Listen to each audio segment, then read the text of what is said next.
नमस्कार, मैं हूं करमवीर और आप देख रहे हैं हमारा रोजाना का कार्यक्रम देश और दुनिया। हमारे साथ हैं वरिष्ठ पत्रकार अफरोज रिजवी सर। सर बहुत बहुत स्वागत है आपका। नमस्कार सर दो गजलें हैं, एक है दो लाइन की। जी। पहले सुनिए कि इतनी मिलती है मेरी गजलों से सूरत तेरी, लोग तुझको मेरा महबूब समझते वाह होंगे। वाह। इतनी मिलती है मेरी गजलों से सूरत सूरत तेरी, तेरी, लोग लोग तुझको तुझको मेरा महबूब समझते समझते होंगे। होंगे। अरे हाँ हाँ। और एक सर है, मोदी जी के लिए है। हम्म, बड़ा हमको सिंपैथी है उनसे। रात को हमको सपना आया था सर अच्छा। कि भाई मोदी जी को काहे रोज रोज गिराते हो। मोदी जी खुद आए थे सपने में हमारे। हम्म, तो हमें लगा कि भाई सही बात है, सब सब लोग पीछे अगर मोदी जी के पड़ जाएंगे तो भाई कैसे काम बनेगा। ये एक अकेला आदमी बताइए। एक अकेला सब पे भारी, मोदी जी बोले थे हाँ संसद में, खुद बोले थे। एक अकेला सब ये पे भारी। 56 इंच का सीना है हाँ, तो एक चार लाइन की है कि मुश्किलें इंसान का हौसला आजमाती हैं, स्वप्न का पर्दा निगाहों से हटाती हैं, गिर गया गिरकर संभले आदमी, ठोकरे इंसान को चलना सिखाती हैं। वाह वाह। अब मोदी जी समझ पाए भैया तो ठीक है, ना समझ पाए तो वो जाने भैया, उनका काम है। अब सर एक 72 घंटे से हम्म, एक स्टील फाइटर जेट है, अब वो खड़ा है केरला में। वो है F-35 और बम वर्षक है। वो सीधे ये स्ट्रेट नीचे लैंड कर सकता है, ऊपर सीधे उड़ सकता है। इसको टेक ऑफ और लैंड करने वाला लफड़ा नहीं है। बहुत आधुनिक। आधुनिक विमान है। और अमेरिका का दावा था ये कि ये 5th जनरेशन का स्टील मटेरियल जेट है और इसको राडार भी डिटेक्ट नहीं कर सकता है। लेकिन इंडियन आर्मी के भारतीय वायुसेना ने विमान को डिटेक्ट किया और ये लैंड है 72 घंटे से केरला में। और भारतीय वायुसेना का आधिकारिक बयान है कि यह घटना असामान्य है। वायुसेना का कहना है कि किसी विदेशी स्टील फाइटर जेट का 48 घंटे से भी ज्यादा समय से भारत में खड़ा रहना एक असाधारण घटना है। आईएएफ ने कहा है कि आप विमान को सहायता प्रदान कर रहे हैं और इसकी जांच भी कर रहे हैं। क्या कहेंगे सर, 72 घंटे से खड़ा है, उधर ईरान और इसराइल का मामला चल रहा है। हाँ, ये तो बहुत ही रहस्यमयी बात हो गई कि एक विमान जो बम वर्षक है और बहुत आधुनिक है और 5th जनरेशन का है। भारत के क्षेत्र, भारतीय क्षेत्र में आकर के। केरला कोस्टल एरिया है सर। हाँ कोस्टल एरिया है और वहाँ आकर के वो इमरजेंसी लैंडिंग के बहाने रुक गया है कि ईंधन नहीं है क्या। लेकिन मैं ये समझता हूँ कि कोई भी विमान यहाँ तक कि हम लोग अगर अपने पर्सनल विजिट करते हैं गाड़ी से तो उसमें इतना फ्यूल गाड़ी के इंजन और उसको सब चेक करा के करा लेते हैं कि अपने डेस्टिनेशन पर वापस आ सके, अपने गंतव्य पर लौट सके। हाँ, इतना फ्यूल होता है। तो ये तो रहस्य पैदा करता है कि आपने कहा था फ्यूल कम हो गया। तो वायुसेना भी तो ये कह रहा है कि असामान्य घटना है। हाँ असामान्य घटना है और उसकी जांच भी करा रही है, तो बिल्कुल जांच होना चाहिए क्योंकि इजराइल इस तरीके से ईरान पर आक्रामक है और बहुत बेतहाशा। और ईरान से हमारे बहुत दशकों से हमारे अच्छे रिश्ते रहे हैं। ईरान तो भारत का दोस्त रहा है। हाँ, और ईरान वैसे भी किसी भी मुल्क के खिलाफ ज्यादा कभी नहीं खड़ा रहा है। ये तो इजराइल ने ही हमला करके उसको उकसाया है जो इस तरह की जंग हो रही है। अब उसमें बीच में जो है वो पंचायत महागुरु जो है वो निकल पड़े हैं डोनाल्ड ट्रंप नहीं तो उनको तो नोबेल चाहिए कि समझौता करो समझो। वो झगड़ा कराते हैं फिर पंचायत कराते हैं और कहते हैं नोबेल पुरस्कार देंगे। होता है सर। हमको याद आया, बहुत सही आपने याद दिलाया। गांव में पहले एक आदमी होता था जिसको हम लोग गांव में कहते थे कलंतरी मामा। हाँ उसका काम ये होता था। दो लोगों को भिड़वा दो। हाँ, बिक्की मामक नहीं कह रहे हैं, कलंतरी मामा गांव में होते थे। वो दो पहले दो लोगों में झगड़ा कराते थे पंचायत और बुलाते। हाँ, फिर उसके बाद वही समझौता भी कराते हाँ थे। वही वही मतलब कि हमारे पास लोग हैं, हमारे हाँ है और दोनों को सिखाते थे तुम ये कर दो हाँ तुम ये हाँ, कर दो। कहते थे दोनों जाओ मेरे तुम को लड़ जाओ, हम तुम्हारे साथ खड़े हैं, अगर जो चचा देखा जाएगा। चचा ये बात है हाँ, भिड़ जाओ। उधर करो चचा ये बात तो फला ये करे, हाँ तुम भी कर दो। अब पता चला वो हो गए। अच्छा दोनों का आप ही तो कह रहे हो। कहें भाई तो बचाव की बात तो हम तुमको समझाएंगे। हाँ नहीं झगड़ा करने को तुमसे किसने कहा? हाँ, अफसर आसिम मुनीर जनरल, हमारे मोदी जी पता नहीं लंच वंच किए हैं कि नहीं किए हैं ट्रम्प साहब के साथ, हमें नहीं पता। उनके दोस्त हैं भाई, हो नहीं सकता नहीं है किए किया हों। होगा, देखिए किया होगा, जो दोस्ती का लेकिन नजारा हम लोगों ने देखा, हाँ उसमें दोनों का पेट भरा हुआ हाँ, था। तो ऐसा नहीं भूखे पेट नहीं दोस्ती तो होती। ट्रम्प ताऊ ने जनरल मुनीर को बुलाया और लंच खिलाया। अब लंच खिलाया और फिर कहा थैंक यू आसिम मुनीर। और फिर आज फिर ट्रम्प ताऊ ने कल फिर रात को 10 बजे कहा, हमारे यहाँ 10 बज रहा था, वहां लंच का टाइम था, कि भैया आपकी भूमिका को मैं सराह रहा हूँ। ट्रम्प ने पीएम मोदी की भी तारीफ की। यह पहली बार था जब किसी अमेरिकी राष्ट्रपति ने पाक सेना प्रमुख के साथ लंच किया। और कंपटीशन किससे, तुलना किससे की, हमारे मोदी जी से। अब हमारा हमारा प्राइम मिनिस्टर भारत का विश्वगुरु, और जनरल मुनीर, मुल्ला मुनीर जिसको लोग कहते हैं, उससे आप तुलना कर रहे हो, बता रहे हैं आई लव पाकिस्तान। ट्रम्प ताऊ क्या कहेंगे सर? अब देखिए ट्रम्प का जो गेम है वो ओपन हो चुका है। उनका जो व्यक्तित्व, जो राष्ट्रपति की हैसियत से जो एक पर्सनालिटी होती थी, बहुत ताकतवर इंसान की, और ताकतवर बहुत ही, कि सारे देश पर उसका वो चलता था जी। लेकिन अब जिस तरीके से वो दो लोगों को लड़ा करके पंचायत करा रहे हैं, खासकर भारत पाकिस्तान के परिदृश्य में हम कह रहे हैं कि वो इस बात को बिला आसिम मुनीर को बुला के ये साबित करना चाहते हैं कि हमने ही जंग रुकवाई है, और आसिम मुनीर वो तो कह ही रहे हैं, बार बार कह रहे हैं उनके गुलाम हैं।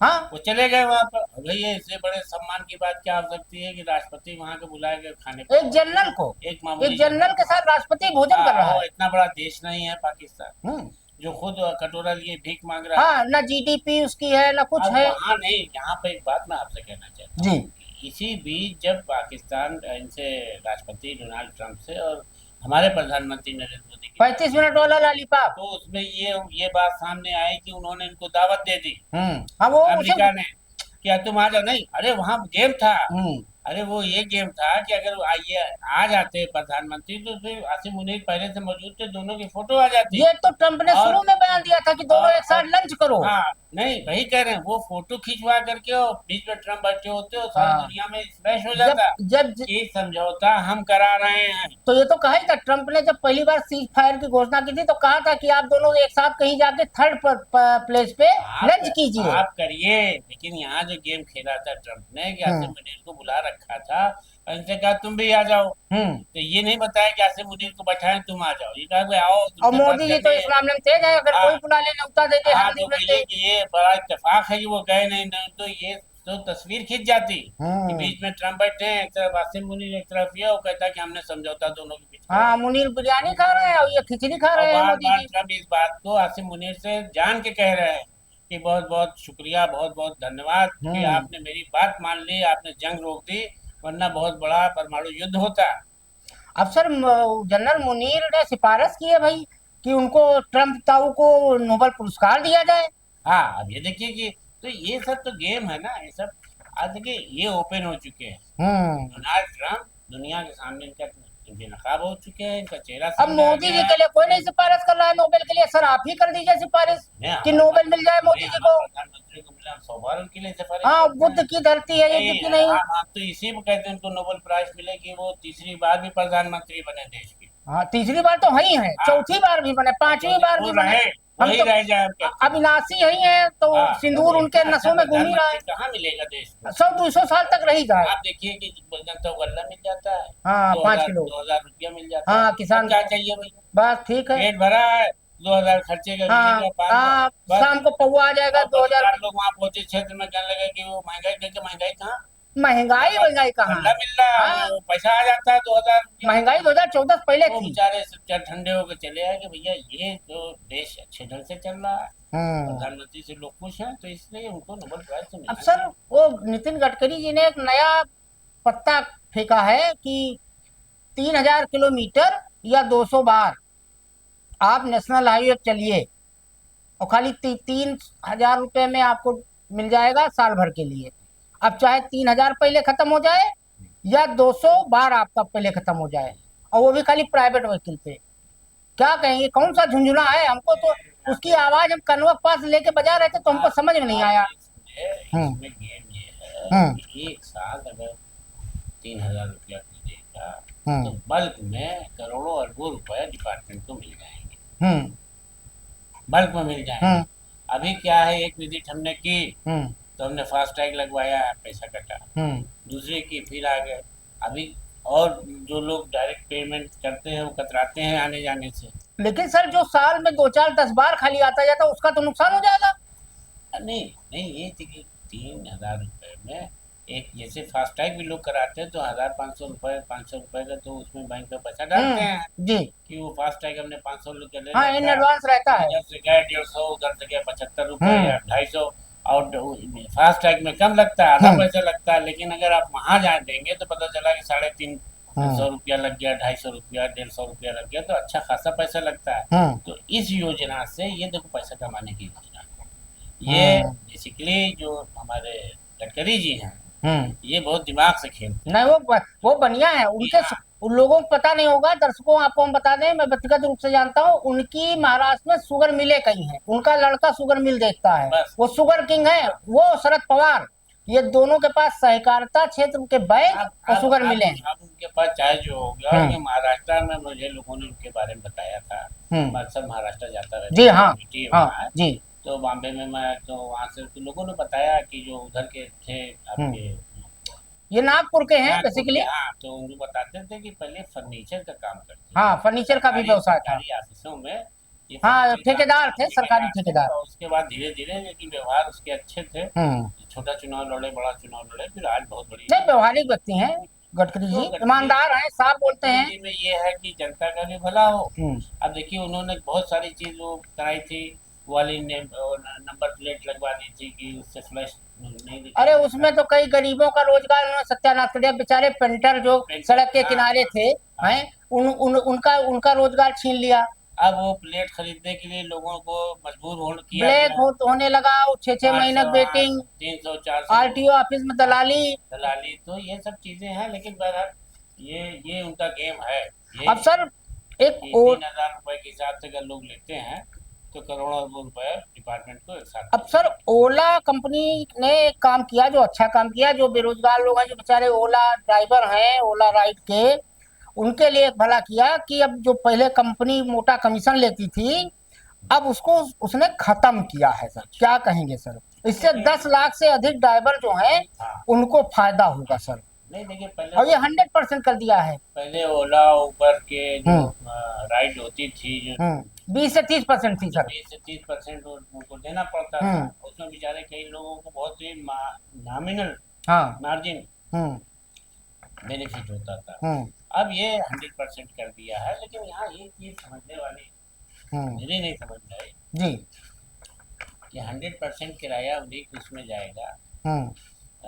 10 लाख ड्राइवर हैं, इसका लाभ पाएंगे इसका। तो ये कंपनी अपनी गाड़ी से उसको क्या क्या क्या कमाएगी, वो क्या कमाएगी? कुछ होगा खेल। अब जैसे गडकरी जी ने ये किया वैसे खेल उसमें भी होगा। आता है कि इसमें मैंने जो पूरी खबर पढ़ी तो उसमें मुझे नहीं समझ में, मुझे ये हो सकता है कि उसका जो कंपनी का मार्जिन होगा, अब ये कमीशन न लेकर के कंपनी अपना खर्चा काट के इनको पैसा देगी, कमीशन नहीं लेगी। ये कमीशन नहीं लेगी क्योंकि उसका फ्यूल, उसका असेट्स, गाड़ी उसी की है। अगर सिलेंडर लगा है और कुछ लगा है तो सब तो उसी का है। तो वो खर्चा कंपनी मेरा ख्याल है काट के ही किराया। 20 से 30% अभी क्या करती थी, खर्चा काटती रही होगी और जो बचता रहा होगा तो उसमें कमीशन। हाँ, तो ये फायदा अब ड्राइवरों को। अब एक सर बड़ा मजेदार खबर मिली। उत्तराखंड देश का पहला राज्य जिसने यूसीसी लागू किया था। अब वहाँ के एक माननीय भाजपा के विधायक हैं पूर्व, सुरेश राठौर, अब वो फंस गए हैं यूसीसी उल्लंघन में। उनका कुछ प्रेम पसंद चल रहा था, 2 साल से एफआईआर हो चुका, सब सत्यानाश हो चुका, सब कुछ हो चुका। अब जाके वो प्रेस कॉन्फ्रेंस किए और वो टीवी कलाकार एक है उर्मिला, उनके बीच विवाद चल रहा था 2 साल से। एएनआई ने बुला के उन्होंने दे दिया और कहा नहीं नहीं हम दोनों साथ में, दो जिसमें एक जान है और पहली बीवी उनकी है, उसको तलाक भी नहीं दिया है और दूसरी शादी का मतलब हो गया मामला। क्या कहेंगे सर?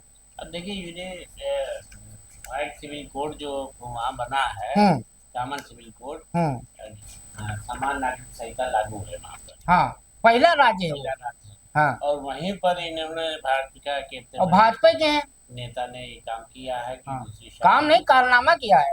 तो काम नहीं होता है, काम तो हम लोग करते हैं दिन भर मेहनत। पहली पत्नी को तलाक दिए बगैर तो क्या, लेकिन उसमें बीजेपी के नेता ने अपना ये बयान दिया है कि मुझे इससे कोई फर्क नहीं पड़ता, हम्म और मैं कांग्रेस को विपक्ष मेरे बारे में क्या कह रहा है, ये मेरी शादी बहुत पहले हो चुकी है, हम्म और समान नागरिक संहिता कानून बाद में लागू हुआ है। ये मामला है। ये है, तो इसलिए मेरा कोई कुछ नहीं बिगाड़ मतलब ये है जैसे पहले सीआरपीसी आईपीसी थी, तो जब ये नया इन्होंने भारतीय न्याय संहिता और ये लागू किया, तो उससे पहले जितने मामले सीआरपीसी आईपीसी में होते हिंदू हैं। मैरिज एक्ट में नहीं है कि पहली पत्नी छोड़े बगैर, हाँ, बिना तलाक के तो तो नहीं। वहाँ तो आप फंस रहे हैं। वहां तो फंसी जाएंगे, और तलाक भी नहीं और दिया आप है। ऐसा तीतर दिलेरी से कह रहे हैं कि कोई हमारा कुछ नहीं नहीं तो बिगाड़ा। भाजपा के हैं, वहाँ वो पवित्र गंगा जल है, वहाँ जो गया डुबकी लगाया वो पाप, उसका सारा पाप धुल जाता है। अब वो कलाकार है, वो क्या अभिनेत्री है, हाँ, क्या है, उर्मिला। उर्मिला, हाँ, तो कह रहे उससे बहुत पहले हमारी शादी जो है हो चुकी थी,